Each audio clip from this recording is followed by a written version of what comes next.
Morning, guys. Yeah, it's about almost 1 o'clock, about according to the clock on the cable box here. About a few minutes beforehand. And it's going to be the 20th of 2021, and it's Saturday. I just get these steady state a bit. Sometimes the blinking gets to me. Okay, well, I've had interesting conversations online concerning about my past. Indirectly, of course. Now, if you folks had been living in the Los Angeles area for a long while, let's say between 60s all the way through 2006, and during that time, I'm wondering if you folks actually had experienced in your youth the magic of Easter sunrise services over at the Hollywood Bowl. During that time, during that time, it would be either considered a very cold and chilling experience for some, like me,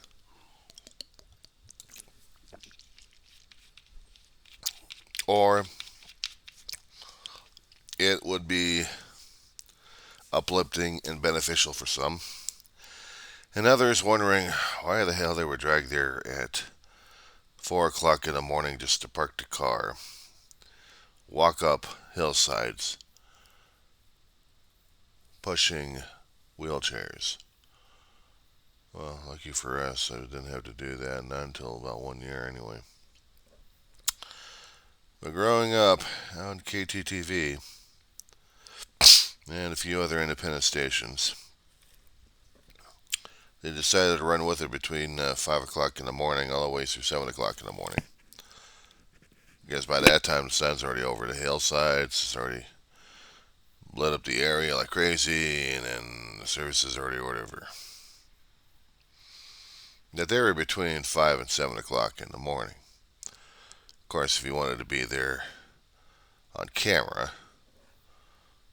or just be there, period, you really had to get there early in the morning, which meant you had to get up about 1 or 2 o'clock in the morning, get your butts dressed up, uh, and the travel began on the freeways, either completed or incompleted.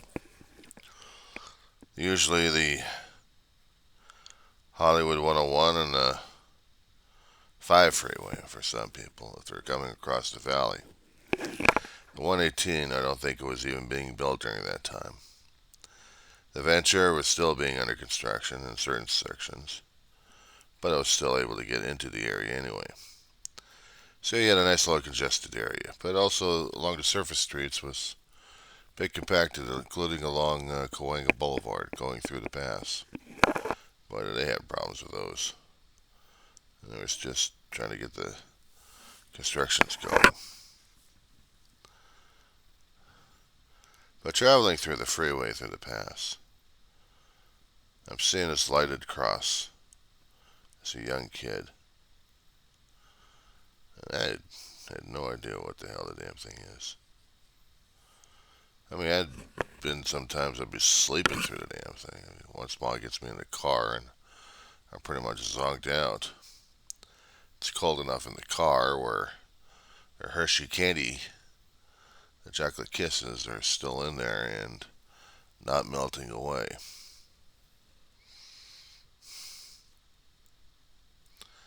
And we're traveling along the area. We get to the long line of cars that are parked like, and then you had buses from different areas busing people left and right. They came from different satellite areas. And the fun part was trying to remember where the hell we parked. Small enough area that they had during that time. We didn't have that many people coming over there, but you swear it was half the LA County coming through it, filled with capacity. And the boxes in front usually would be reserved for those who've bought tickets to see the show. Those who got there early enough would sit in the front and be on TV cameras. Now, if you notice, the layout of the Hollywood Bowl has changed throughout the decades, but they've always had that central access way that separated the outer tier from the inner tier. The inner tier being the boxes that allowed people to bring in whatever they needed to bring into those boxes. And the others were just long ass benches. What made it hard and difficult during those times is when one was able to get over there, it's bringing the stuff up and bringing the stuff back. Especially when you had blankets to keep the chill from you. Despite the fact that you may have gotten a jacket on, it still doesn't keep you warm enough. So I have to keep the legs warm anyway. Well, there goes the chocolates in the damn pants, that's for sure. And maybe in the jacket pocket if I was lucky enough. If they still solidified, I was able to eat them for breakfast. And we would hear the various pastors and celebrities would read off certain things regarding Easter sunrise. And I kept noticing right over the damn shoulder of the Hollywood Bowl the navigational waypoint that people use between the valleys and between the basin and the valley. Because during the daytime, you hardly ever saw the cross except if you were on top of it, unless you were looking for it. And at night, they had the lights on it, which made it into like a navigational waypoint. So at least you were able to navigate your way through. But it was still a good ethereal effect on it, don't you think? Bit of a rainbow around it. It's like in a haze. Made it into a kind of an ethereal figure that some people actually start to resent the living crap out of all these decades. And especially when the land changed from one owner to another owner and lawsuits happened to where the cross was no longer able to be safe on public land because of an ACLU lawsuit. The cross had to be relocated to a different portion of private land that would allow it to be stayed there. People kept arguing it should not have been there in the first place because it's the state's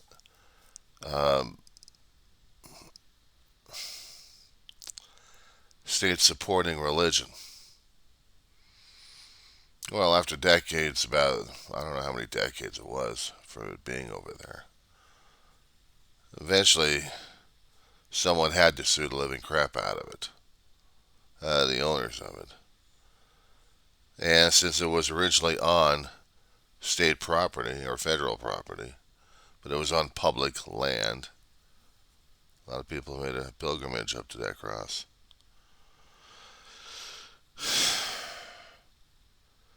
Whoever put the lawsuit in front of ACLU to go after him must have been happy about it. But they could not do anything concerning about private property because private property said on that one, we're keeping it. So I guess some people actually have a burp or ask for that one too. But while people actually kept continuing to go to the Easter sunrise services, it was a way for them to get together as a community. Well, back in the 60s and 70s, I'm not quite sure about the 80s since everything else changed during that time.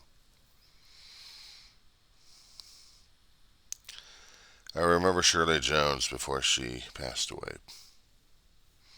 Or If she's still alive, God bless her soul.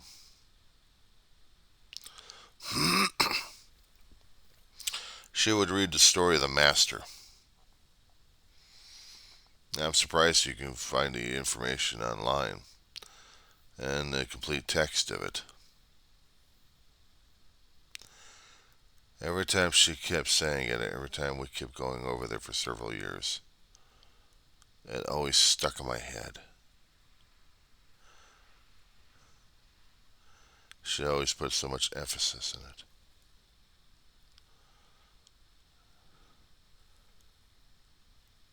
Anything else regarding the Bible passages didn't exactly stuck in the head. It was only her story, her rendition of the Master that stuck in me during that time. And it was nothing like I ever heard as a kid.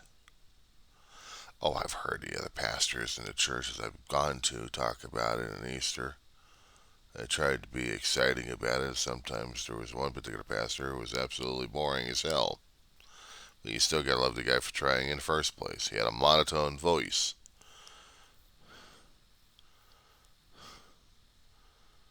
And it still would knock it against the guy in the first place. He was still a good man. Other people tried to be boisterous and buoyant about it when they were trying to talk about it, about that poem. I just, there's something about the bowl when you go over there and you're freezing your ass off, either in the box seats or worse, in the tears, that you're trying to share something that you can't explain in words. Now, for some of those who weren't able to get in there, well, I found it too full, so the only thing you do is find a television set, switch it on channel 11 and KTTV during that time, and then watch the whole thing. Of course, there was a few other television stations hanging around in the area because the center area was full of television cameras trying to capture the best angle. Well, they had enough of that equipment track for that one. But they did.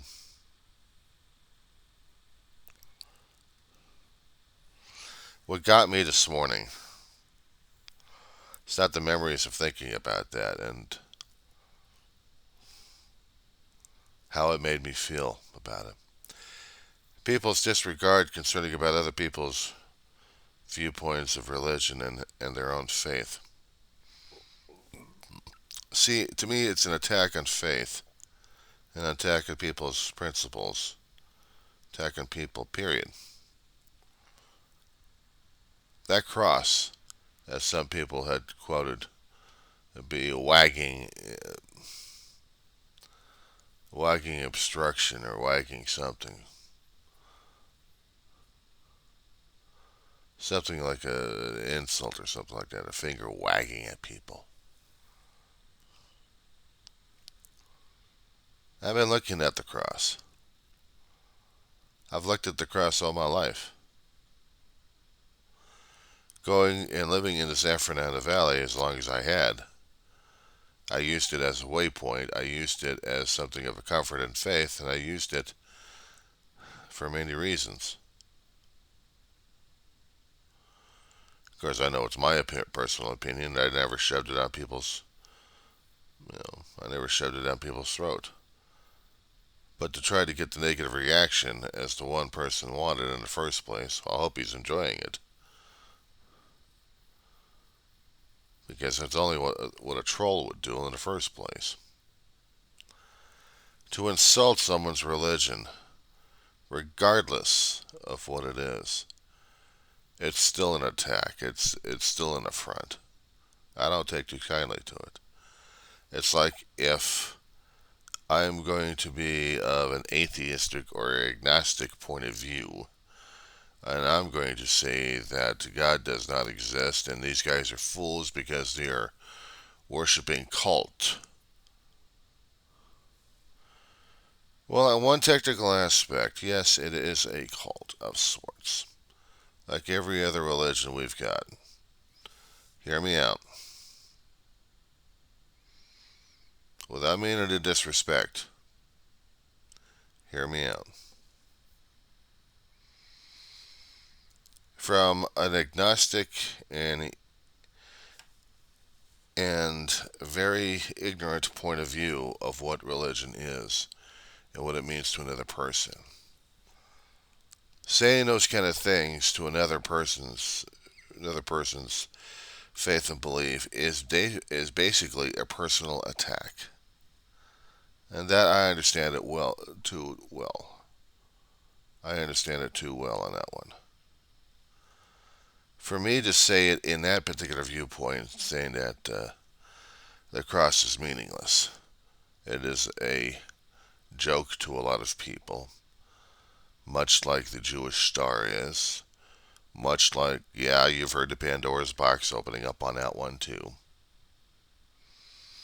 Much like any other religious icon that man worships to get some kind of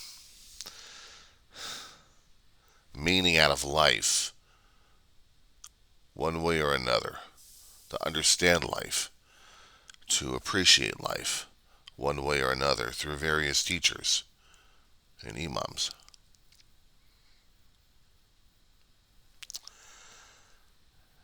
And I got pissed off at it. It's like seeing or hearing, and I'm a little torn on this one, by the way. It's like someone going over to a religious place, doesn't matter what it is, and start desecrating it one way or another because they think it's fun. Religion should not be there, therefore, it's their responsibility to make sure it's wiped off, or at least a symbol of it's wiped off. Not realizing that it's a federal offense. You do realize that attacking religion is basically a federal offense of sorts. They have made it a hate crime. So when you start attacking a cross on a hill, you're basically doing a federal crime. You're doing a hate crime. And that's not nice. Not nice for you. It's a loss of freedom right there.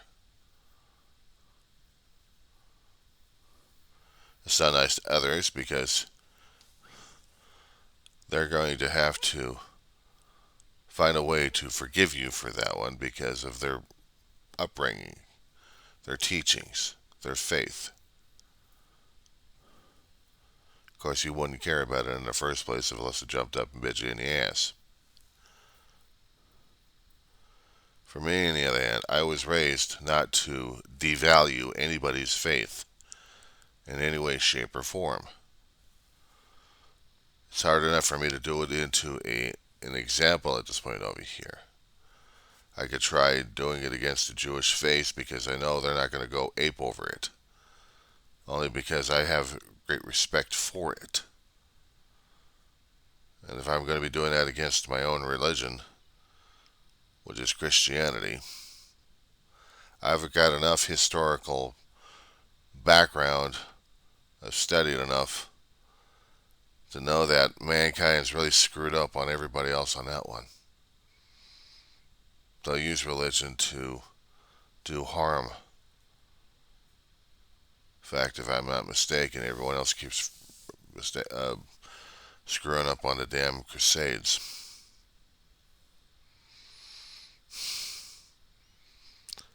Going to the Middle East just to do conversions? In the name of what? Someone else's form of religion? State-sponsored? Or was it actually God-driven? Mankind certainly knows how to screw himself up one way or another. What I'm trying to say is, I'm watching this stuff. I can't stand the sidelines. It's bad enough I'm seeing the political crap going on as it is, when I'm seeing race hatred happening left and right. a kid gets off of a damn murder murder charge. He walks across the state boundaries with a gun, shoots someone, probably of a different race. Why was he there in the first place? He wasn't called. He just came over with a gun, shot, and came back. And yet, he gets off with a technicality and can't be charged ever again. He's going to have to live with that for the rest of his life, and not to mention the people are going to keep reminding him of that one.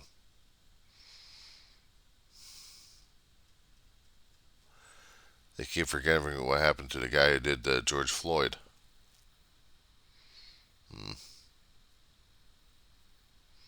Trayvon Martin situation.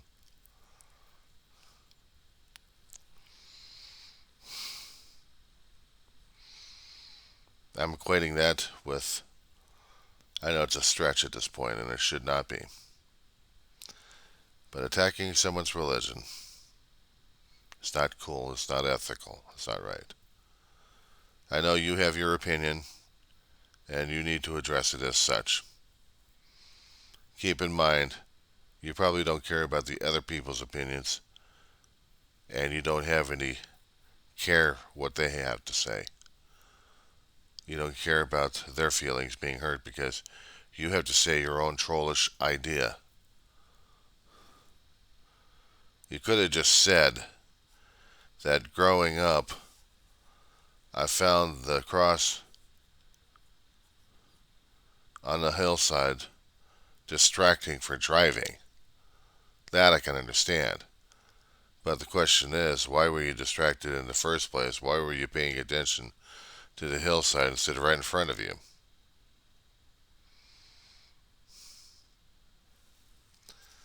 See, it doesn't make sense.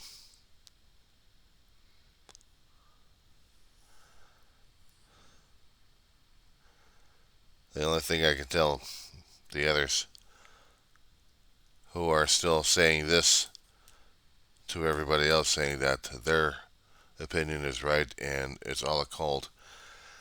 Well, I hate to say it, but in one essence, yes, it is a massive worldwide cult we've developed throughout the generations. And it was considered a cult a long time ago. But when it becomes based on faith and society in its society's origin, it defines society. It defines who these people are.